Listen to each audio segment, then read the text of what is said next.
ঠান্ডা হয়ে গেছে, এবারে মিক্সিতে দিয়ে গুঁড়ো করে নেব। ব্রেকফাস্টে হোক বা ডিনারে যে কোনো সময় বানিয়ে ফেলুন এরকম হেলদি রুটি।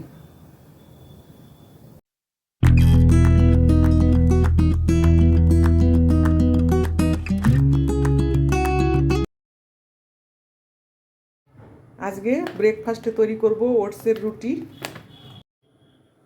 প্রথমে ওটসটাকে কড়াইতে দিয়ে হালকা একটু নাড়িয়ে নেব।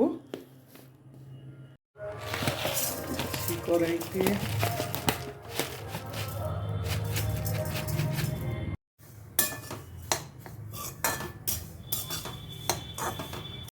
হয়ে গেছে, হালকা করে একটু গরম করে নেওয়া।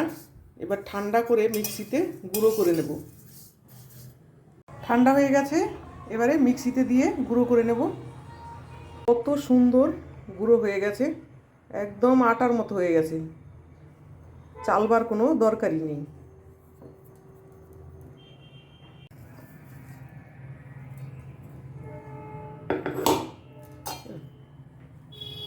পুরো আটা, ওটসের আটা সব গুঁড়ো করা হয়ে গেছে। এবার একটু নুন আর গরম জল দিয়ে মেখে নেব।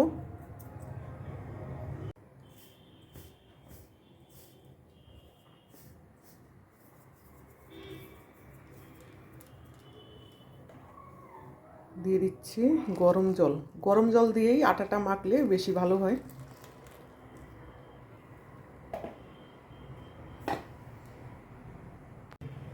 গরম জল দেওয়া আছে, সেই জন্য প্রথমে হাত দিয়ে মাখা যাবে না, চামচ দিয়ে একটু মাখিয়ে নিচ্ছি।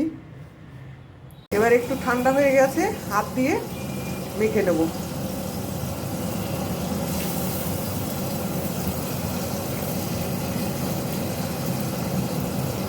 মনে হচ্ছে যেন গমের আটা মাখছি।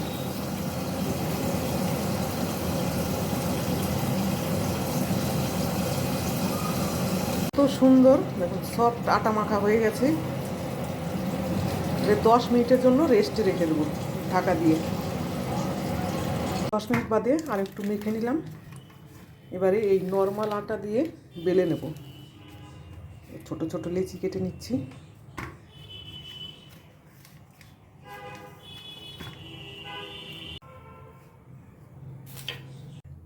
চারিদিকটা একটু ফেটে যাবে, এতে কোনো অসুবিধা নেই।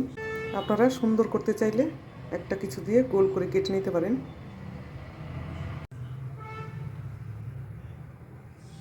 হালকা একটু ওপাশটা সেঁকা হয়ে গেলে উল্টে নেব।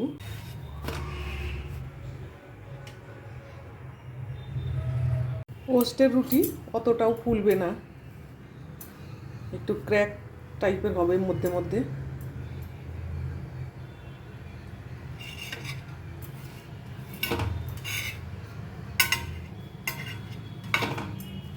এই দেখো, ব্রেকফাস্টে হোক বা ডিনারে যে কোনো সময় বানিয়ে ফেলুন এরকম হেলদি রুটি। বেশি কিন্তু ফোলেনি, খেতে দারুণ হয়েছে। তোমরাও এইভাবে বানিয়ে খেয়ে দেখতে পারো ওটসের রুটি। আমার আজকের এই হেলদি রেসিপিটা তোমাদের কেমন লাগলো অবশ্যই জানিও। ভালো লাগলে একটা লাইক করো, কমেন্ট করবে আর আমার চ্যানেলের সঙ্গে থাকবে। Thank you.